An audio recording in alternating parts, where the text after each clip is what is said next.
জীবনে কিছু থাকুক বা না থাকুক, একজন কথা বলার সঙ্গী থাকা খুব জরুরি।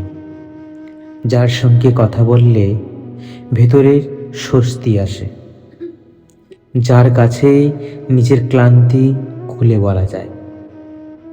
একজন সঙ্গী থাকে বলেই হাজারো অভিমান ভেঙে যায় সহজে।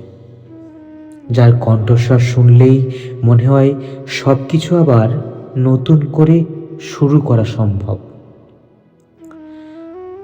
তাই যে কোনো সম্পর্ক গড়ে ওঠার আগে ভেবে দেখো, যার সঙ্গে পথ চলতে চাইছ তার সঙ্গে কথা বলে সত্যিই কি তৃপ্তি পাও?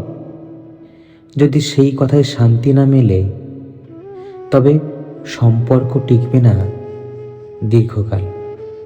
কারণ মানুষ কথাতেই বাঁচে, আর কথাতেই মানুষ মরে, কথাতেই সম্পর্ক গড়ে ওঠে, আর কথাতেই সম্পর্ক ভেঙে যায়।